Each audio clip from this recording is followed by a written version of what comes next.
Bonsoir mes frères et sœurs, c'est votre ami, le docteur Samuel L. Wabonki pour l'exhortation de minuit.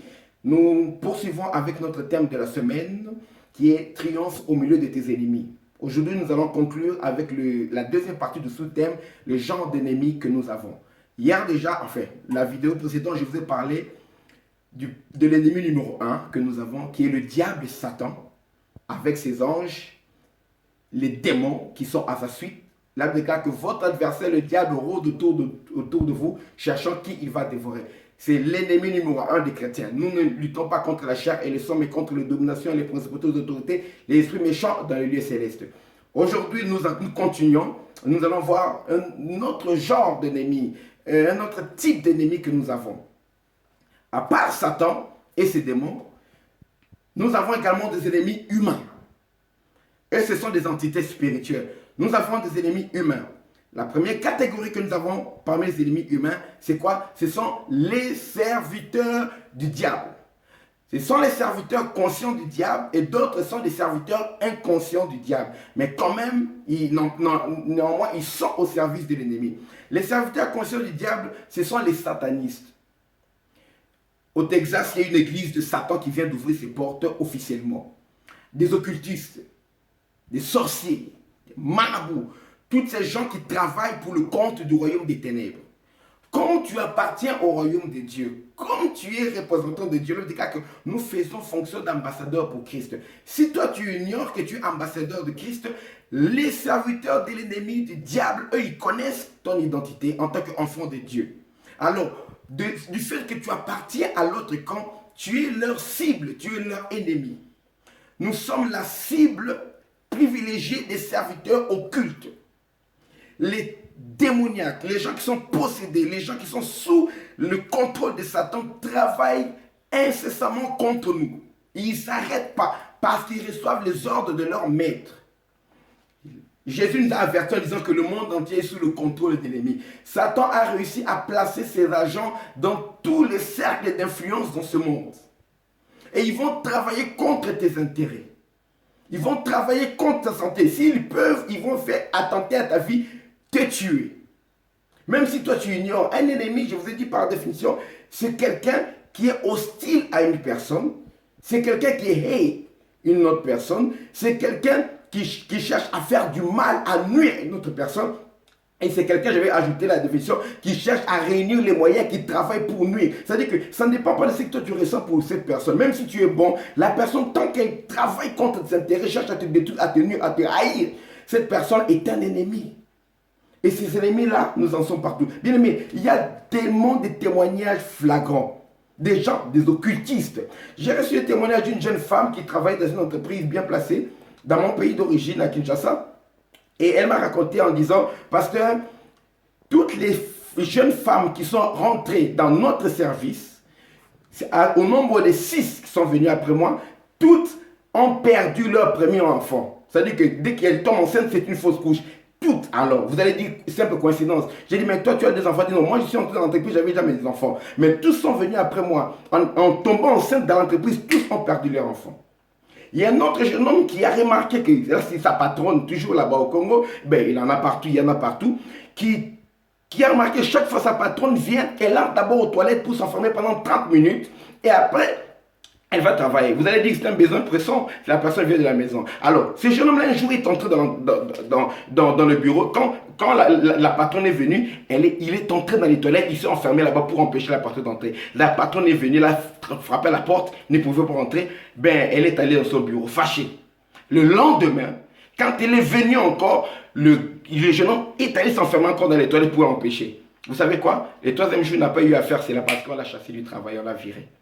Vous avez compris? Il y a des gens qui travaillent avec nous, qui sont ici en nœud, papillon, en cravate, et que nous admirons, qui sont les serviteurs conscients du diable. Il y a une des jeunes sœurs qui avait pris un appartement dans un des arrondissements de Paris, je veux dire. La nuit, elle a entendu des bruits bizarres. Elle a regardé par la fenêtre, elle a pu entrevoir de l'autre côté, dans leur immeuble, l'appartement qui était à côté, les fenêtres, on pouvait se voir des gens qui étaient cagoulés, qui faisaient comme on appelle vraiment des messes noires, un genre de messe de culte bizarre, des personnes bien sûr des occidentaux et tout ça, avec un son bizarre. Et elle est allée reporter ça aux gardiens. Les gardiens disent, on ne t'occupe pas de ça. Le lendemain, quand ces gens commencent à faire, il a commencé à prier aussi à haute voix, à chasser les démons. Vous savez comment c'est quand les chrétiens se retrouvent dans les telles circonstances. Et après, troisième jour, on a reçu, les jours qui suivent, on lui a demandé de quitter l'immeuble. Enfin, lors de quitter, le propriétaire dit que je ne peux plus te louer cet appartement, tu dois quitter l'immeuble. Nous avons des ennemis qui travaillent contre nous. Alors, mais nous n'avons pas peur d'eux. Quand on s'unit à les occultistes, ce n'est pas pour dire que nous avons peur. Nous n'avons pas peur d'eux. La Bible nous appelle à triompher sur nos ennemis.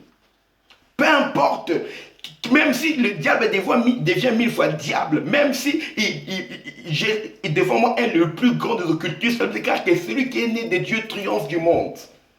C'est pas moi, c'est la Bible qui dit triompher. Triompher, c'est une grande victoire, victoire avec éclat. C'est s'imposer, dominer, régner, de sorte que tu puisses t'étendre et rester là sans qu'il y ait rien d'autre à ajouter parce que la victoire est totale. Celui qui est né de Dieu, un bébé spirituel né de Dieu aujourd'hui a le pouvoir, l'autorité spirituelle plus que celui qui a fait 50 ans dans l'occultisme, dans le satanisme, même celui qui a bu le sang des êtres humains. Tu dois seulement connaître ton autorité pour savoir l'utiliser. Donc, tu dois être conscient qu'il y a des occultistes qui sont contre toi. Alors, réfère-toi aux autres vidéos que j'ai dit précédemment pour connaître comment réagir face aux ennemis. Le combat entre David et Goliath, les gens voyaient de la chair, mais le combat a commencé dans le monde spirituel car Goliath a invoqué ses dieux pour maudire David. David aussi a invoqué l'Éternel. Donc, le combat s'est joué dans le monde spirituel et dans le monde physique aussi. Alors, sois avisé des occultistes qui s'occupent. Il y a des gens, regarde bien, il y a un des secrets qu'il y a ici en France, vous savez. La plupart de ces gens élevés, dans leur famille, ils ont toujours des enfants cachés, qui sont soit des attardés mentaux, qui ont un problème. Et il y a des nourrices, des services de nourrices qui s'occupent de ces gens-là. Ce sont des choses dont on ne parle pas beaucoup. Nous avons vécu aussi en Afrique, vous verrez un homme très riche, mais qui a toujours des enfants qui sont des attardés mentaux, des gens malades, alors que le pauvre, la sentinelle qui est à côté, le pauvre gardien qui est à côté, a tous des enfants dans l'état normal, qui n'a pas le moyen d'aller à l'hôpital, mais il a tous ces enfants qui ont grandi bien. Mais ces riches-là ont toujours des gens bizarres qu'on a sacrifiés pour pouvoir avoir l'argent, le pouvoir de l'argent, et l'argent du pouvoir. Mais un pouvoir qui vient du monde occulte. Ces gens-là travailleront contre leurs intérêts. Tu dois être conscient de leurs actions et appliquer ce que je vous ai enseigné pendant toutes ces vidéos. Les opposer, invoquer Dieu sur eux. Ne les ignore pas, parce qu'eux ne vont pas t'ignorer. Il y a les serviteurs. Il y a ceux-là qui sont aussi les serviteurs inconscients du diable, que le diable utilise contre toi. Judas a été un serviteur inconscient du diable. Satan est entré dans Judas pour venir essayer de détruire le plan, le travail de Jésus-Christ. À un moment, Pierre a eu des pensées humaines, mais des pensées qui étaient, je crois, inspirées par l'ennemi pour empêcher Jésus-Christ d'aller à la croix. Jésus-Christ l'a arrêté. Il y a des gens qui peuvent être momentanément inspirés ou bien utilisés par Satan, soit qu'ils soient eux-mêmes engagés dans l'occultisme. Des gens qui sont utilisés pour travailler, pour détruire la vie des enfants de Dieu. Ces serviteurs de Satan-là, il faut savoir les résister avec une foi ferme et déclarer la parole de Dieu sur eux, déclarer la victoire et avoir une attitude sur eux. Ne pas les haïr, ne pas rendre le mal pour le mal, mais invoquer l'Éternel sur eux. Ne surtout pas ignorer leurs actions. Demander à Dieu implicitement d'arrêter leurs actions. Demander à Dieu de détruire leurs projets. Et pour certains, s'ils persistent, demander à Dieu qu'il puisse détruire totalement leur vie. Des fois, pour avoir la paix passe par la destruction totale de l'ennemi. Et nous avons une autre catégorie, à part les serviteurs conscients du diable, nous avons des gens que nous détestons pour ce que nous sommes, ce que nous faisons, ou bien pour ce que nous avons. C'est la définition typique de l'ennemi. Des gens que nous avons reconnus. Parce qu'ils nous détestent et ne nous aiment pas, ils vont travailler contre nous. Sans que les diables s'en mêlent, mais ils sont méchants. Il faut être avisé par rapport à ces ennemis-là qui ne veulent pas ton bien. Écoute, même si la personne a un autre langage devant toi, reconnais les actions. Quelqu'un qui te hait, quelqu'un qui cherche à te nuire, quelqu'un qui t'est hostile, quelqu'un qui réunit les moyens pour détruire ta vie, même s'il s'appelle comment, sache que c'est un ennemi. Alors il faut le traiter comme la Bible le demande. Il y a aussi une autre catégorie maintenant pour terminer. Ce sont les gens qui sont des amis, qui sont à côté de nous, mais dans leurs actions, témoignent qui sont nos ennemis. Des gens qui sont... Il vaut mieux un ennemi public qu'un ennemi qui est un hypocrite, un ennemi caché, il est plus dangereux. Des gens que tu crois être à côté de toi, mais regarde quelqu'un par ses actions. Qu'est-ce que la personne fait? Tu sais, tu peux être avec un ami, un meilleur ami, cet ami-là est maladroit, commet des erreurs, là c'est normal, c'est un ami. Mais quand tu vois quelqu'un a des intentions maléfiques, mauvaises contre toi, ne le considère plus comme un ami, comme un frère, sache que c'est un ennemi. Tu vas l'aimer, mais tu vas prendre garde à ses actions. Bien aimé, tu as travaillé dur pour être où tu es. Tu as travaillé dur pour sortir de la situation désastreuse que tu es, où tu étais. Tu ne vas pas laisser quelqu'un te remettre là à chaque fois à cause de sa méchanceté, à cause de sa jalousie.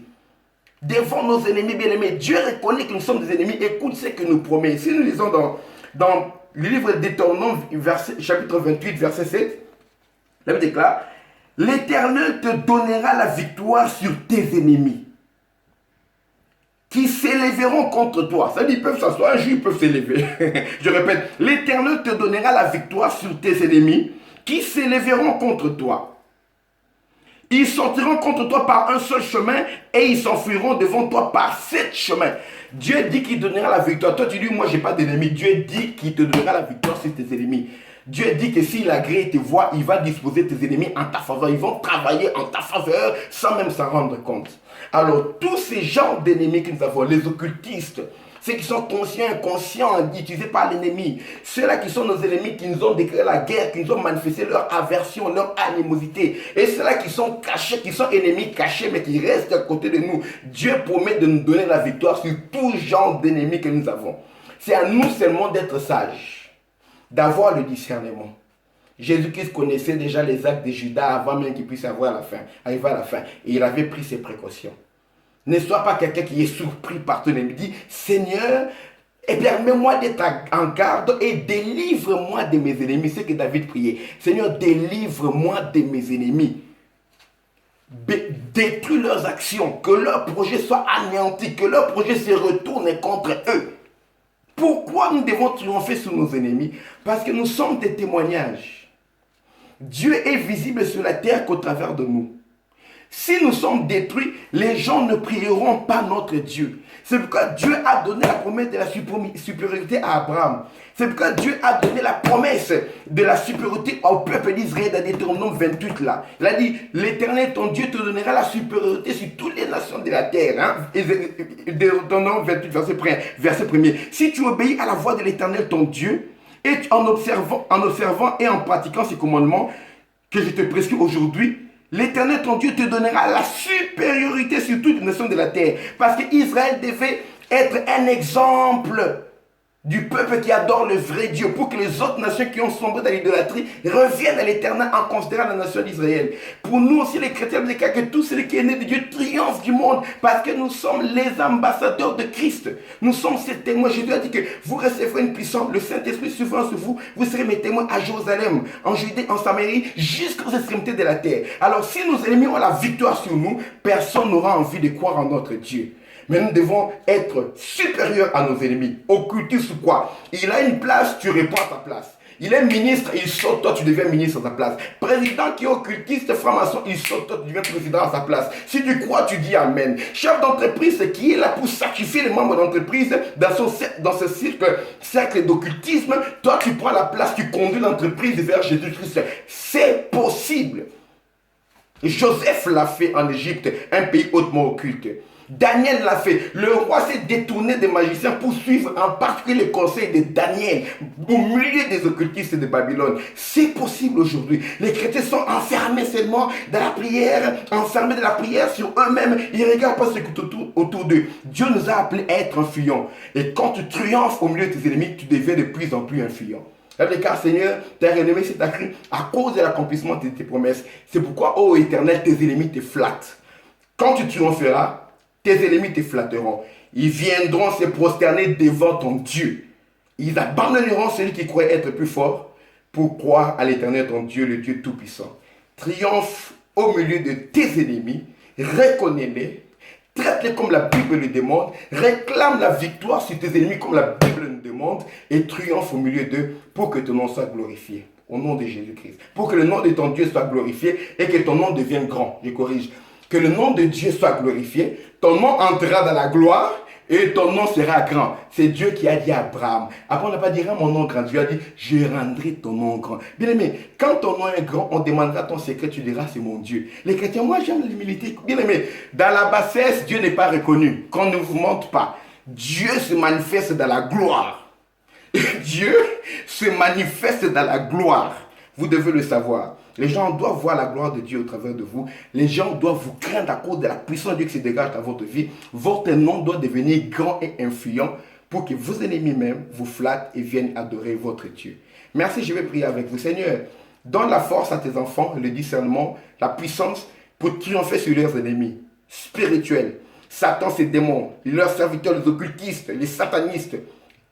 Les gens sont sous la puissance de Satan. Les méchants également qui les entourent, qui est l'envers du mal. Et les amis qui sont des hypocrites, des faux amis, qui sont en réalité des ennemis qui travaillent contre leur bien, qui leur sont hostiles, qui manifestent la haine et qui cherchent à les détruire. Donne-leur la victoire, en fait que Seigneur Papa, les gens te craignent en voyant la gloire, la puissance de ton nom qui accompagne nos vies. Qu'il en soit ainsi dans la vie de tes enfants qui ont suivi ce message, au nom de Jésus-Christ. Commence à abaisser leurs ennemis et commence à les élever. Qu'il en soit ainsi, car c'est pour ça que tu m'as inspiré, Papa. Dans toutes les nations, issues de ce message, qui commence à influencer ces nations-là et à régner sur leurs ennemis au nom de Jésus-Christ. Amen. Que Dieu vous bénisse abondamment. Nous nous retrouvons donc demain dimanche soir pour une nouvelle semaine avec l'exhortation de minuit, bien sûr, à minuit heure de Paris avec Dr Samuel El Wabantou. Et bien sûr, j'invite tout le monde à retourner à la parole. Merci.